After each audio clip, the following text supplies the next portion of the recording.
The emergency alarm woke Counselor Vexerin at 3 in the morning. His communicator flashed red, the highest priority alert.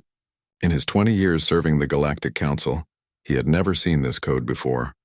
All human personnel have failed to report for duty, the message read. Status unknown. Council emergency session called. Vexerin pulled on his robes and rushed to the council chamber. The massive hall was already filling with confused representatives from across the galaxy. Everyone was asking the same question. Where were the humans? High Chancellor Thorm stood at the center podium, his insect-like features twitching with irritation. This is a minor issue, he announced to the gathered council. Perhaps a communication error or a human holiday we were not informed about. But Vexerin knew it was more than that. He pulled up the station roster on his datapad. Every single human assigned to the council headquarters was marked absent. Not sick, not on leave. Just gone. Ambassador Hana Yoon should have been in her office preparing for the morning trade negotiations. Captain Daewon Kim should have been overseeing the security briefing.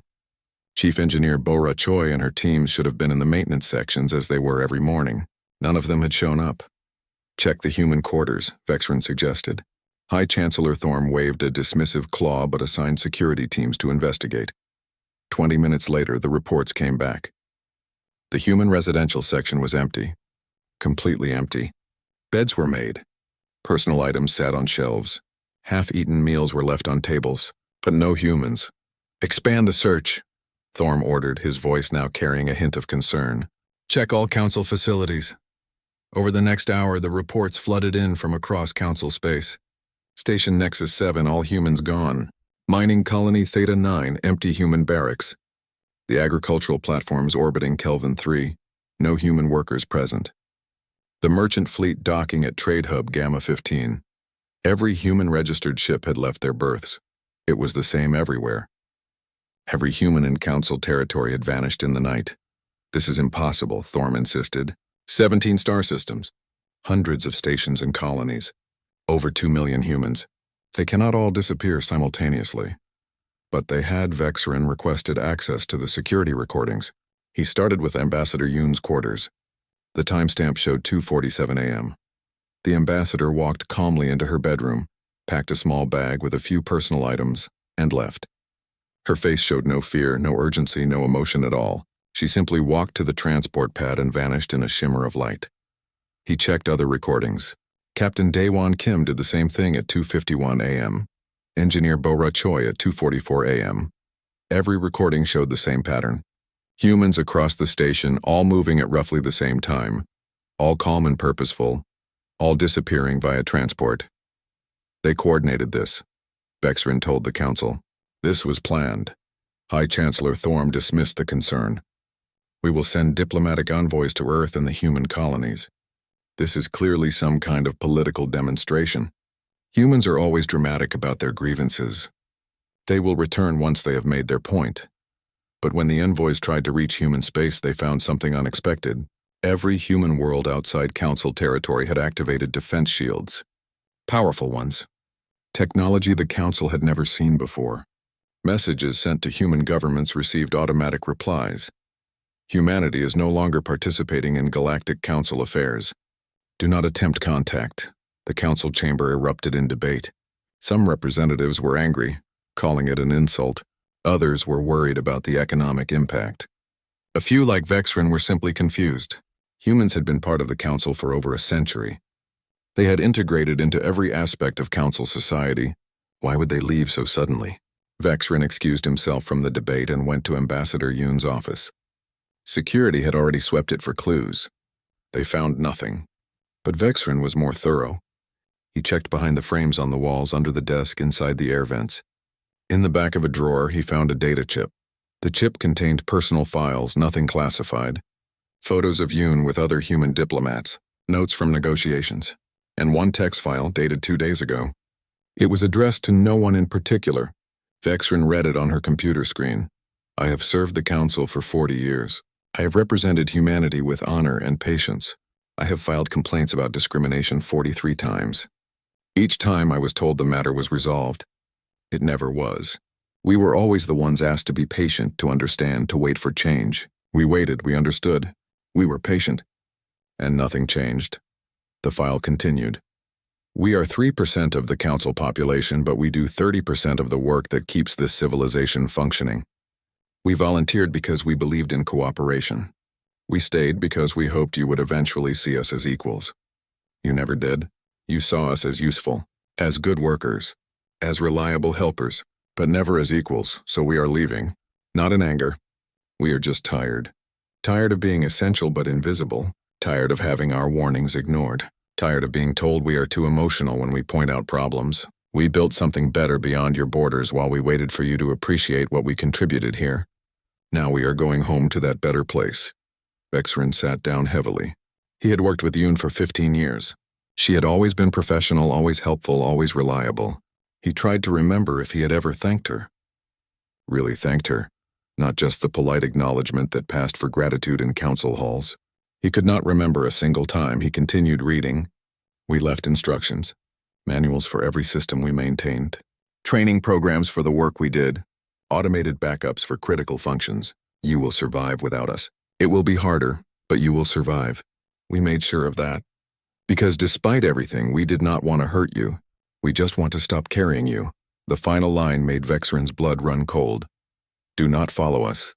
We gave you 100 chances. You took us for granted. This is not negotiable. Goodbye. He rushed to Captain Kim's quarters next. There, written on paper and left on the desk where anyone could find it, was a simpler message in Kim's handwriting. We gave you 100 chances. You took us for granted. Don't follow us. Vexrin returned to the council chamber. The debate was still raging. Species representatives were calculating the economic impact, discussing response options, arguing about jurisdiction. High Chancellor Thorm was trying to maintain order. Vexrin stood and requested to speak. We need to understand what we have lost, he said. This is not a negotiation tactic. The humans are not coming back. Nonsense, Thorm replied. We are the Galactic Council. We represent the pinnacle of civilization. They cannot simply walk away from that. But as Vexrin looked around the chamber at the confused and angry faces of his fellow council members, he realized something. They had no idea what was coming. They thought this was about politics or economics. They thought humans were making a statement. They did not understand that the humans were not making a statement. They were done making statements. This time they had simply left. And in 3 days, when the first system started failing, the council would begin to understand what that really meant. 2 weeks after the humans disappeared, the problem started small. A delay in the traffic control system on Station Nexus 7, power fluctuations in the mining colonies, communication glitches between council fleet ships. Nothing catastrophic, just annoying. Station Commander Felthax reported the first serious issue. The environmental controls in Section C are failing, she told the council via emergency transmission. Temperature is dropping. We need repair teams immediately. The council dispatched their best engineers. When they arrived, they found the problem quickly enough. A cooling regulator had worn out. Simple fix. But when they went to replace it, they discovered something strange. The regulator should have failed completely 3 years ago, according to the maintenance logs, yet it had kept working. Someone had been manually adjusting it, compensating for the wear, keeping it functional far beyond its normal lifespan. The engineers checked the maintenance records. Engineer Borachoy's team had filed a request to replace this exact regulator 4 years ago. The request was marked as low priority and never approved. So the humans had just kept it running. For 4 years. By hand. Check everything the humans maintained, Felthax ordered her technical staff. The report that came back was terrifying. The humans had filed 847 maintenance requests for Station Nexus 7 over the past decade. 31 were approved. The rest were marked as low priority or within acceptable parameters, but the humans had fixed them anyway. They had patched, adjusted, compensated, and maintained systems that were slowly dying. And now, without human hands keeping everything running, those systems were finally giving up. Vexrin brought this information to the council. This is not just Station Nexus 7, he explained. I have been reviewing records across council space. Humans filed over 10,000 maintenance requests in the last decade. We approved less than 3% of them. They fixed the problems anyway on their own time, using their own resources. High Chancellor Thorm was unmoved. Then we will fix them now. We managed these systems before humans joined the Council. We can manage them again, but it was not that simple. The Council's engineers had grown used to humans handling the difficult maintenance. They had forgotten how to do many of these repairs themselves. The humans had been quietly teaching younger Council engineers for years, but those lessons had been ignored. Why learn the hard way when the humans would just do it? On agricultural platform Kelvin 3, the crops started dying. The platform produced food for 3 billion people across 5 systems. The automated systems showed everything was normal. But the crops were withering anyway. A holographic message activated in the station commander's office. A human woman appeared. She looked to be in her 40s with kind eyes and tired expression. "My name is Dr. Kira Lim," she said. "If you are seeing this message, it means I am gone and the crops are failing," Dr. Lim explained calmly. 3 years ago, the automated monitoring system started giving false readings. The soil composition sensors were broken. I reported this 17 times. Each time I was told the system was functioning within acceptable parameters. So my team manually tested the soil every day. We adjusted the nutrients by hand. We compensated for what the sensors could not detect. She held up a data chip. "This contains 3 years of manual readings and the exact adjustments needed." I left it in the agricultural office in the top drawer of the desk. "You just have to read it and follow the instructions. Good luck." The station commander found the data chip exactly where Dr. Lim said it would be. The instructions were detailed and clear. They managed to save most of the crops. But it required constant human attention, the kind of attention the humans had been providing all along for free without being asked. Similar messages appeared across Council space. Humans had left detailed instructions for everything they had been maintaining, but there were not enough non-human workers to follow all the instructions. The Council had never hired enough people because the humans had been doing so much extra work without official recognition. The trade routes began collapsing next. Ships were taking twice as long to reach their destinations. Cargo was arriving late or not at all. The Council's logistics computer showed optimal routes, but those routes were suddenly overcrowded and inefficient. Investigation revealed that human merchant Captain Taeyang O had been running cargo through alternate routes for 15 years. Routes that threaded through gravitational anomalies and required constant course corrections. Dangerous routes that other species avoided, but these routes cut 3 weeks off delivery times. O had shared his route data with the Council Navigation Authority 9 years ago. They rejected it as too risky and outside standard protocols. So O just kept using the routes himself and other human merchants followed. Now those routes were gone, and the standard routes could not handle the traffic. The Council fleet reported combat readiness had dropped 40%. Admiral Korzoth could not understand why. The ships were the same. The weapons were the same. But somehow everything was slower, clumsier, less reliable. The answer came from the maintenance logs. Chief Petty Officer Su Jin Han had been running the fleet's technical training program for 15 years. She had created courses on ship repair, weapons maintenance, and emergency procedures. Attendance had been optional. Most non-human personnel had skipped the courses. They said human methods were too complicated and unnecessary. Now the fleet discovered that Su Jin's unnecessary training had covered critical skills. Without it, ships were breaking down more often. Repairs took 3 times longer. New recruits could not handle basic maintenance. The fleet was still functional, but it was struggling. Hospitals reported medicine shortages. The pharmaceutical supply chains were breaking down. Dr. Yulsan, the Council's medical director, investigated personally. The supply chains had been managed by human logistics coordinator Jaemin Kang for 12 years. Kang had created a sophisticated system that predicted demand, optimized shipping routes, and maintained emergency stockpiles. The system seemed simple when it was running. Now they realized it required constant adjustments based on hundreds of variables. Disease outbreaks, shipping delays, political tensions, even weather patterns on production planets. Kang had left detailed documentation. But operating the system required someone who understood all those variables and could make quick decisions. The Council had computers, but they could not adapt the way Kang had. Medicine was arriving late. Hospitals were rationing supplies. People were not dying yet, but it was close. Economic Minister Plix presented his report to the Council. The numbers were devastating. The Council economy was shrinking by 8% per month. Trade deals were falling apart. Business relationships that had lasted decades were collapsing. The humans were our bridge species, Plix explained. They could communicate with everyone.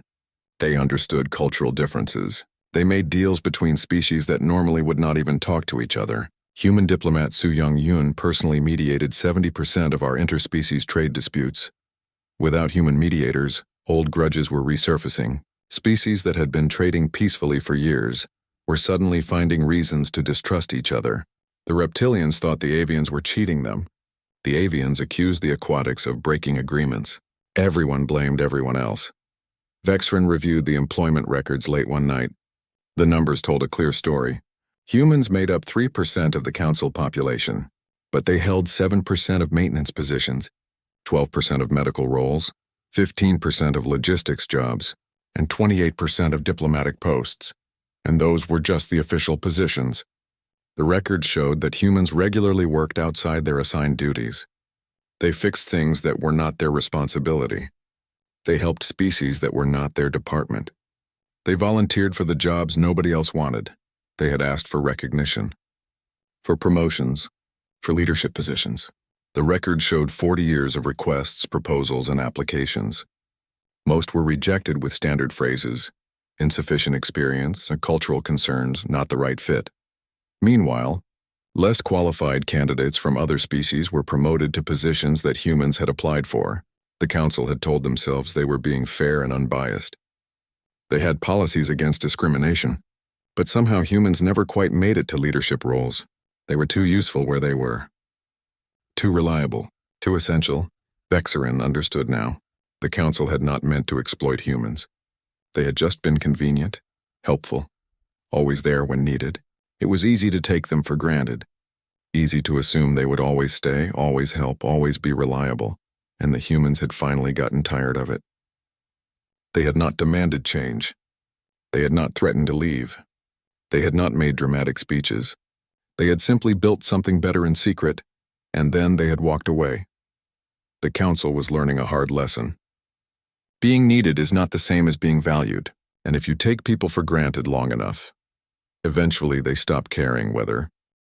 2 months after humanity's departure, the Galactic Council was breaking apart.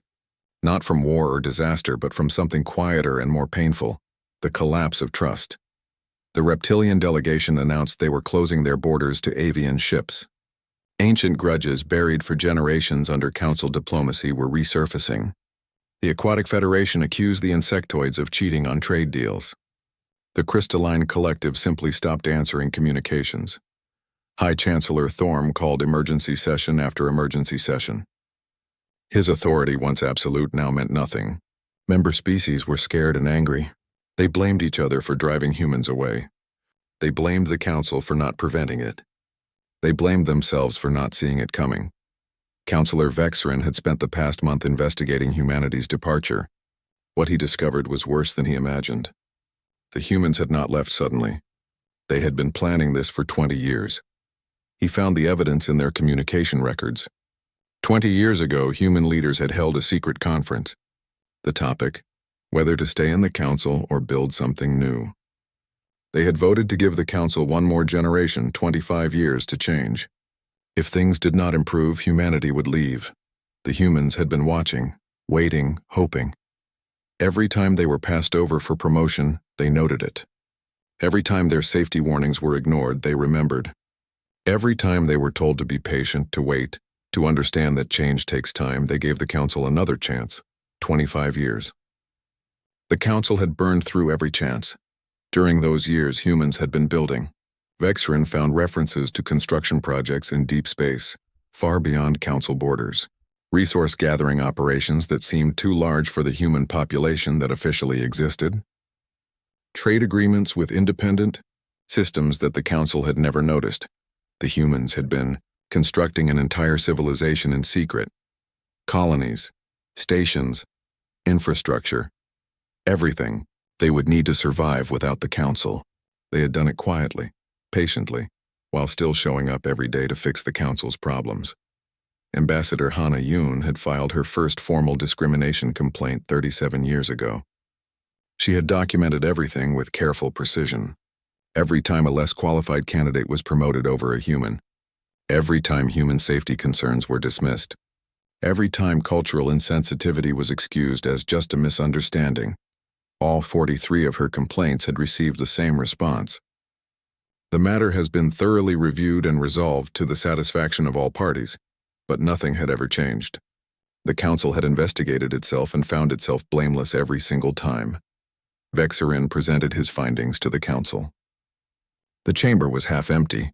Many delegations had stopped attending sessions, choosing to focus on their own territories. Those who remained listened in silence. We treated them like children, Vexerin said. Smart, capable children who were good at fixing things. But never adults. Never equals. They asked for leadership positions and we gave them participation awards. They warned us about dangers and we patted them on the head and told them not to worry. He displayed the statistics for everyone to see. Humans were 3% of our population. They filed 31% of all safety reports. They made 27% of all improvement proposals. They volunteered for 42% of the jobs nobody else wanted. And we rewarded them by keeping them in the same positions for their entire careers. We were not cruel to them, he continued. We were worse. We were dismissive. We took their contributions for granted because they came so easily. We assumed they would always be there because they always had been. We never considered that they might get tired of carrying us. High Chancellor Thorm spoke for the first time in hours. His voice was quiet. What do you propose we do, Counselor? We should send a delegation, Vexerin replied. We should apologize. We should beg them to return offering whatever they want. Leadership positions. Equal representation. Real power. Whatever it takes. The proposal went to a vote. It failed. 12 species voted in favor. 23 voted against. Too many council members were too proud to admit they needed humans back. Too many could not accept that their civilization had been dependent on a species they had considered inferior. The reptilian representative summed up the opposition. We are the Galactic Council. We have existed for 3,000 years. We will adapt and survive as we always have. We do not beg. 3 days later, a message arrived. It broadcast simultaneously across every council communications channel. No one could ignore it or block it. It was Captain Daewon Kim. He looked older than when he had left. Gray hair at his temples, new lines around his eyes, but he seemed calm. Even content, greetings to the Galactic Council, he began. I am sending this message to address the communications we have been receiving. Many of you have asked why we left. Some have demanded we return. A few have threatened consequences if we do not. He smiled slightly. We left because we were tired. Not angry, not vengeful, just tired. Tired of being essential but invisible. Tired of doing more and receiving less. Tired of hoping you would eventually see us as equals. For a century we fixed your problems. We filled the gaps in your systems. We did the work nobody else wanted to do.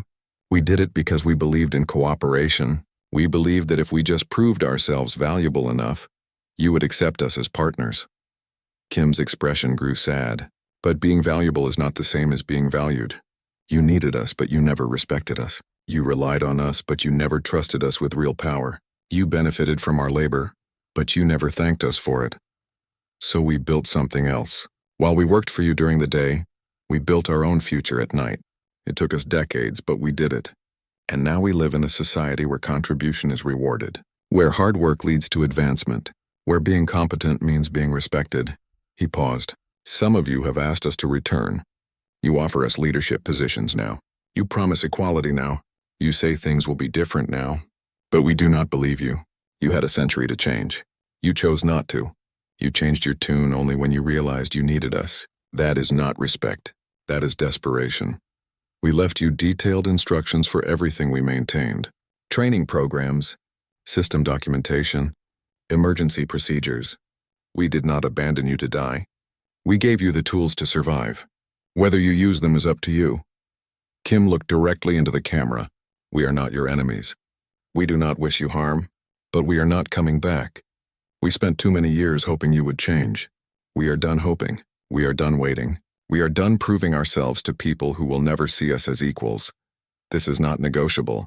Do not send delegations. Do not send offers. Do not send threats. Any council ship that approaches human space will be turned away. We have defensive technology you have never seen.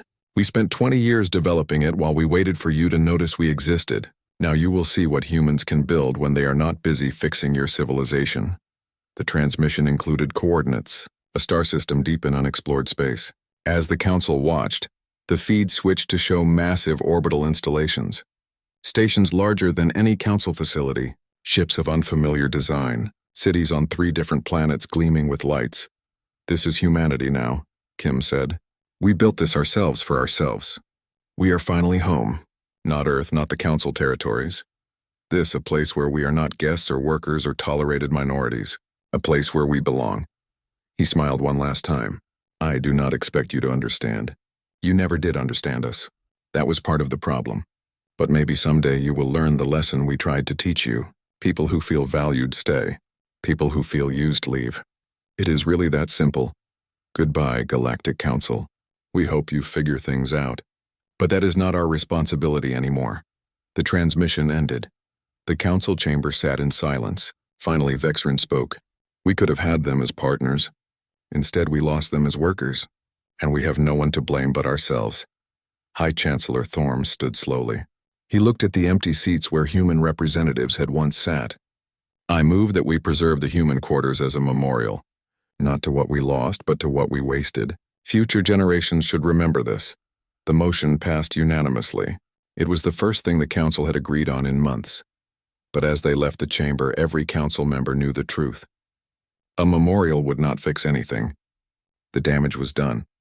The Council would survive. But it would never again be what it once was.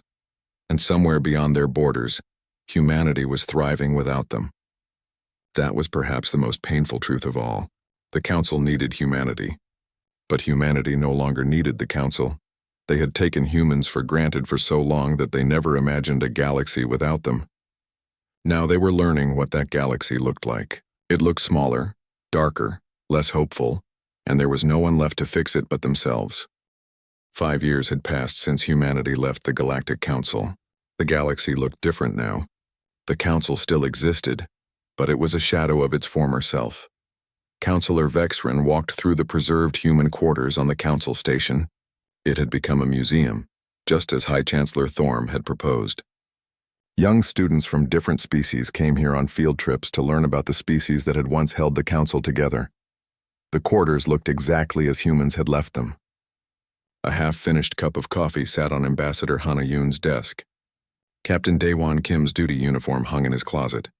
Engineer Bora Choi's tools were still organized neatly in her workshop. Everything frozen in time, a reminder of what the Council had lost. A group of young reptilian students walked past, their teacher explaining the exhibits. The humans lived among us for over a century, the teacher said. They were essential to Council operations, but we failed to treat them as equals.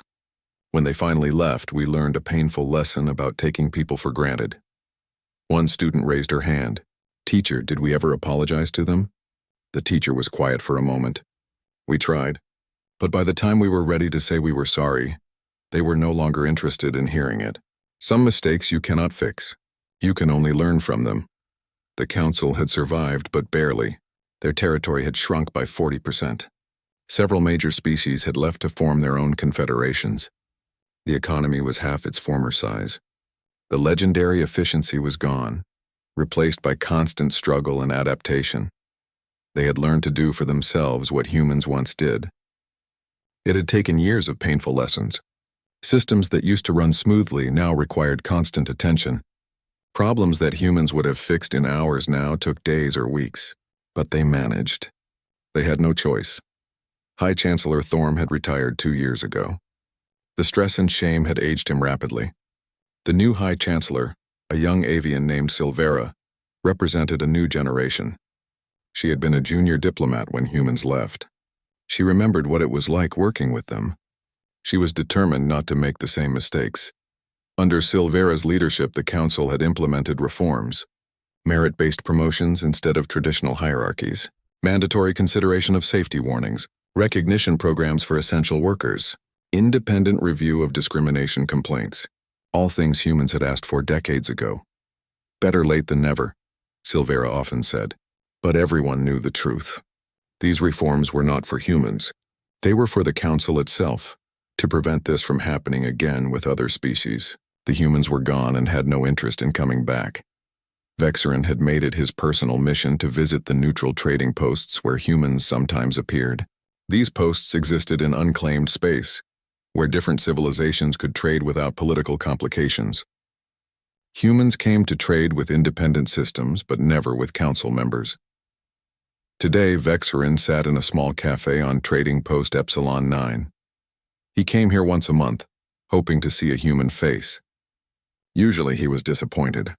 But today, a human ship had docked, and the captain had come to the cafe. The human was young, maybe 30 years old. His name tag read, Captain Junho Baek.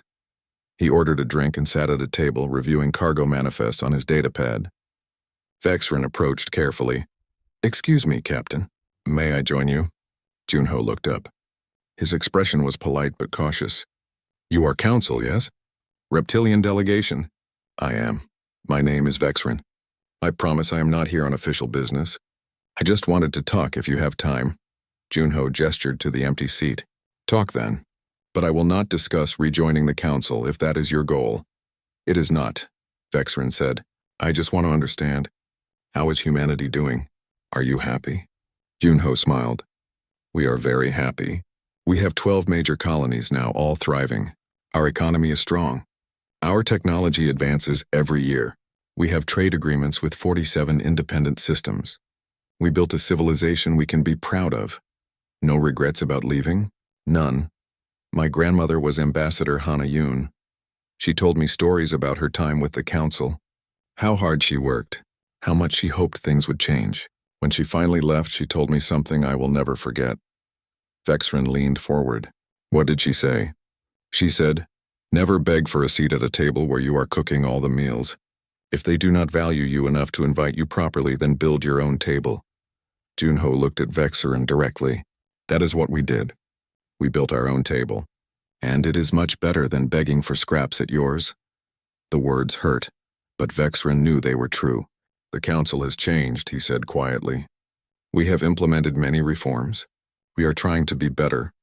"I am glad to hear that," Junho said, and he seemed sincere. "Truly. I hope it helps other species who work with you. But it does not change anything for us. We spent a century hoping you would change. You did not. You only changed after we left, and only because you had to. Would you ever consider returning? Even just diplomatic relations?" Junho shook his head. "Why would we? Everything the council offered, we now have ourselves. But we have it in a society that respects us, where our contributions are recognized, where hard work actually leads to advancement, where we are not constantly having to prove we deserve basic respect." He stood up, preparing to leave. "I do not hate the council, Counselor Vexerin. Most humans do not. We just do not need you anymore. And honestly, you seem to be doing okay without us. Struggling, yes, but surviving, learning. Maybe that is better in the long run." "One last question," Vexerin said.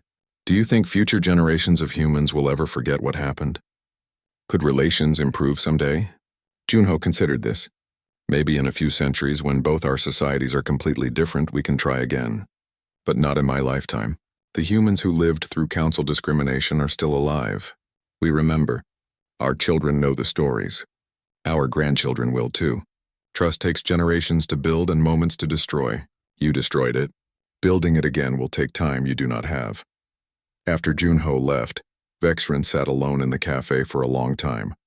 He thought about Ambassador Yoon, whom he had worked with for 15 years. He had never invited her to his home, never asked about her family, never truly thanked her for the countless times she had stayed late to fix problems or mediate disputes. He thought about Captain Kim, who had saved the station from disaster twice. Both times he received a standard commendation letter. No promotion, no real recognition, just a thank you and an expectation he would do it again if needed. He thought about Engineer Choi, who had volunteered to work in dangerous conditions to keep critical systems running. She had asked for a promotion to supervisor 3 times. Each time she was told she was too valuable in her current position. The council had not been evil. They had just been comfortable. And comfort makes you blind to the struggles of those who make your comfort possible. Vexrin returned to council space and went directly to the human memorial. A new plaque had been installed since his last visit. It was a quote from Captain Daewon Kim from his final message to the council. "We did not fail you. We succeeded in spite of you." There is a difference. Below that, High Chancellor Silvera had added her own words. "Let this stand as a reminder. Competence without respect leads to resentment. Dependence without appreciation leads to abandonment. Necessity without dignity leads to departure." We needed them. But we never made them feel needed. That was our failure. A young avian student approached Vexrin. She looked at the exhibits with curious eyes. "Counselor Vexrin, I am writing a paper about the human departure. Can I ask you a question?" "Of course. Do you think we deserved what happened? Do you think the humans were right to leave?" Vexrin looked at the empty quarters, at the tools and uniforms left behind, at the lives humans had built here before deciding those lives were not enough. "I think," he said slowly, "that right and wrong do not matter. What matters is that we had something precious and we did not take care of it. We had people who believed in us and we failed to believe in them back. Yes, they had the right to leave, and we had the responsibility to make them want to stay. We failed that responsibility."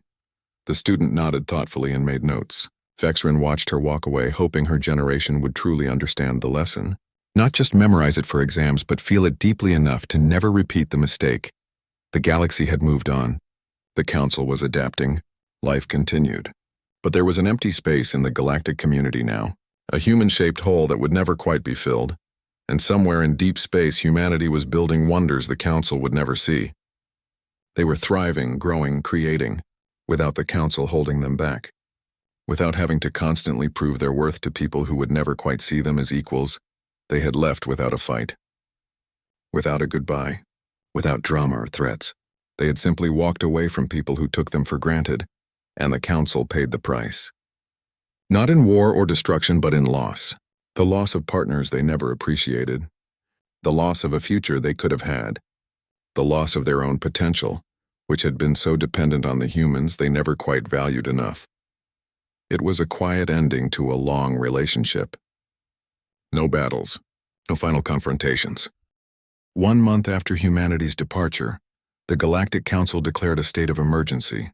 It was not an invasion or a natural disaster. It was something far more frightening. Their own civilization was falling apart from the inside. Counselor Vexrin had been appointed to lead the Emergency Response Committee. Every day brought new disasters. Every night he read reports that made him feel sick with guilt and shame. Station after station reported critical failures. The council's engineers worked around the clock, but they were always behind. For every problem they fixed, 3 more appeared. The systems were not broken, they were exhausted.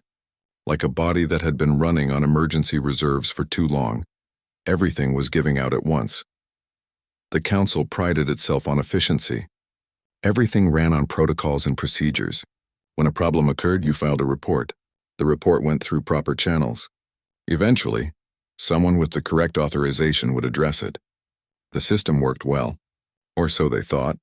Humans had never waited for authorization. When they saw a problem, they fixed it. When a system was failing, they patched it. When protocols were too slow, they found workarounds. The council had called this behavior chaotic and undisciplined. Now they understood it had been necessary. A perfect example arrived on Vexrin's desk. Mining Colony 7 had reported a water purification failure. The colony housed 15,000 workers. Without clean water, they had maybe 3 days before evacuation became necessary. Evacuation would shut down the mine. The mine supplied rare metals used in ship construction. Losing the mine would cripple the fleet repair program. Vexrin called the colony directly. "What is the status of repairs?" The colony administrator, a nervous aquatic named Kelzor, explained the problem. "The replacement part is not in our inventory. I have filed a requisition request. It will take 6 weeks to arrive through proper supply channels." 6 weeks? You have 3 days.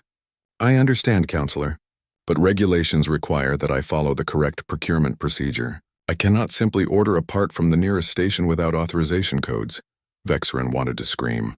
Instead, he asked, "What would a human have done?" There was a long pause. The human maintenance supervisor we had, his name was Dong-Hyun Lee. He would have called the nearest 3 stations, found who had the part, and convinced them to ship it immediately. He would have offered to trade something we had that they needed. He would have called in favors from friends at other colonies. The part would have been here in 8 hours. So do that, Vexrin said. But sir, that would violate supply chain protocols. Then violate them. I'm giving you authorization. Save your colony. Kelzor managed to get the part in 12 hours. The colony was saved. But Vexrin had to personally authorize 50 similar violations that week. The Council's beautiful, efficient system only worked because humans had been quietly breaking the rules to make things actually function. The military situation was deteriorating rapidly. Admiral Korzoth reported that the fleet could barely maintain half its normal patrol routes. Pirates were getting bolder. Border systems were becoming nervous. It is not the ships themselves, Korzoth explained to the Council. The weapons still work. The engines still run. But everything takes longer. A repair that should take 2 hours now takes 8. A system diagnosis that should take 30 minutes takes 3 hours. Our crews do not have the training that humans provided. Then train them now, High Chancellor Thorm ordered. With respect, Chancellor, Chief Petty Officer Su Jinhan spent 15 years developing those training programs. She knew exactly how to teach complex skills to different species with different learning styles. We have her materials, but nobody who can teach them effectively. We are learning by trial and error, and we are making expensive mistakes. One of the most painful reports came from Medical Director Yulsan. We have lost 47 patients this month to preventable causes, she told the emergency committee. Her voice was steady, but her hands shook. They died because medicines did not arrive in time, because equipment failed, and we could not repair it quickly enough, because our hospital coordination systems are breaking down. Yulsan pulled up data on her screen. Look at this chart. It shows medical outcomes over the past 5 years. See how steady the line is? That stability was maintained by human hospital administrators, human logistics coordinators, human medical engineers. They kept everything running smoothly. I never even noticed how much they were doing until they were gone. Economic Minister Plix delivered the financial reports every week. Each one was worse than the last. The council economy has contracted 18% in 1 month, he announced. Trade volume is down 32%. Unemployment is rising. Businesses are closing. And we are still in the early stages of this crisis. Member species were starting to panic. Some were hoarding resources. Others were closing their borders to protect their own interests. The unity that had defined the Council for centuries was cracking. Vexrin called a private meeting with Plix. Tell me honestly, can we survive this? Plix was quiet for a long moment. Yes, eventually. We will learn to do the things humans did. We will adapt our systems. We will train new workers. But it will take years, maybe decades, and we will never be as efficient as we were with them. They had something we do not have. What is that? Flexibility, creativity, the ability to see a problem and just fix it without waiting for someone to tell them it is okay. We are very good at following rules. Humans were very good at knowing when to break them. That night Vexrin could not sleep. He kept thinking about all the humans he had worked with over the years. Captain Daewon Kim, who had always been calm in crises, Ambassador Hana Yoon, who could negotiate with anyone, Engineer Bora Choi, who could fix anything, dozens of others whose names he had never bothered to remember. They had been there every day doing essential work, and he had barely noticed them. When they did something exceptional, he had thought, that is what humans do. When they worked late, he had thought, they must enjoy their jobs. When they volunteered for difficult tasks, he had thought, they are just being helpful. He had never considered that they might be tired, that they might want recognition, that they might grow frustrated with being essential, but never valued, that they might eventually decide they deserved better. Vexrin started digging deeper into human employment records. What he found made him feel worse. Over the past century, humans had applied for 2,847 leadership positions in council government. They were qualified for most of them. Many were overqualified, but only 34 humans had ever been promoted to leadership roles, less than 2%. The rejection reasons were always polite. Other candidates had more experience. Cultural fit concerns, not the right time. But the pattern was clear. Humans could be workers, technicians, assistants, coordinators, but not leaders, not decision makers, not equals. Meanwhile, they had been filing safety reports, maintenance requests, and improvement proposals. Thousands of them. Most were ignored. Some were marked as noted and forgotten. A few were implemented, but only after disasters proved humans had been right all along. The worst part was finding the thank you notes. Humans had been given formal recognition exactly 42 times in a century. 42 certificates, plaques, and commendations for a species that had been holding the council together with determination and duct tape for 5 generations. Vexrin brought all of this to the council. We did not just lose workers, he told them. We lost partners we refused to acknowledge.